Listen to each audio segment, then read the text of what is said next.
My name is Gabe Houston. I started my own firm this year in January of 2018, Houston Law of California.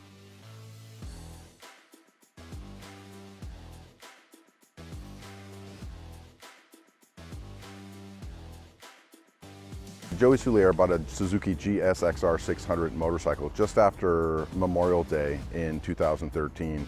10 days later, he was riding his motorcycle and a car pulled out from his right to his left. And he had plenty of time to stop. He was only going 25 miles an hour, but at that speed, when his front brake didn't work, he had no choice but to lock up the rear brake and slide the bike down, and he ended up sliding about 40 feet into the side of a Suburban.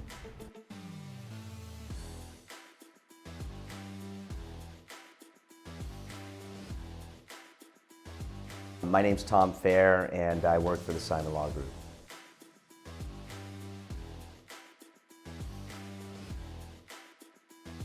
A good friend of mine is Gabe Houston. He told me about this case about a year ago in Orange County. We were talking about it, and I became very interested in it, primarily because of Suzuki and what they did.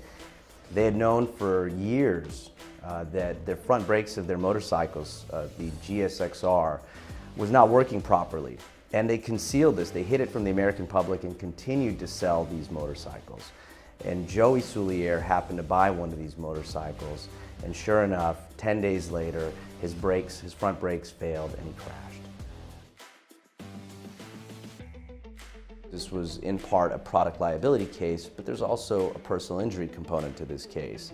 And so with DK Global, one of the things that we used was an animation to really walk us through all of the different medical conditions that Joey had or had suffered from as a result of this crash, and to show what he was going to need in the future. This case presented special challenges for us because my client was severely injured, but you would never know it by looking at him. And he had a left foot Liz Frank fracture. He had a right femur that was shattered, requiring hardware from his hip to his knee. But most importantly, and people sort of overlook this, he had what's called a patella fracture, which means your kneecap. Joey had to have emergency surgery right after the incident to put a rod through his entire leg. They had to piece together his patella, which is right in the front of the knee, that was shattered. And it's really like putting a jigsaw puzzle back together. But that was just the beginning of his problems. He had to have 4 other surgeries after that. He suffered from infections, problems with the hardware that was inside of his leg. He had a ruptured tendon during physical therapy. So it was just a miserable process for this young man, and having to be opened up and having to have doctors go in and perform these surgeries time and time again. DK Global was able to take those injuries and give a demonstrative that could really show the severity of these injuries and how the repair of these injuries occurred, and then furthermore what the future treatment was. And in Joey's case, it's at least 1 and more likely than not 2 knee replacements. Watching a surgeon go in and perform this operation, when a jury actually sees that as opposed to hearing it, I think they realize this is not something I'd want to go through.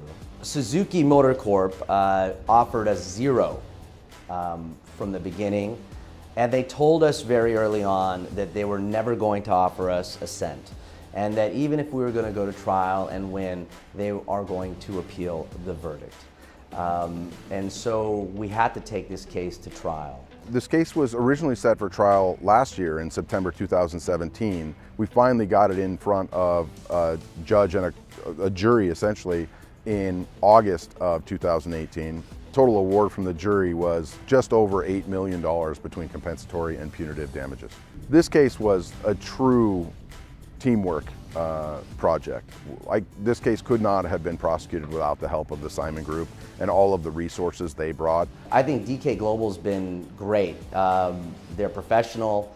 Alex is professional. They were able to take the things that we were telling them and the vision that we had, and they were able to bring that vision to life. DK Global, they put out a product on time and under budget, and it was incredible working with them. The product they put out is second to none.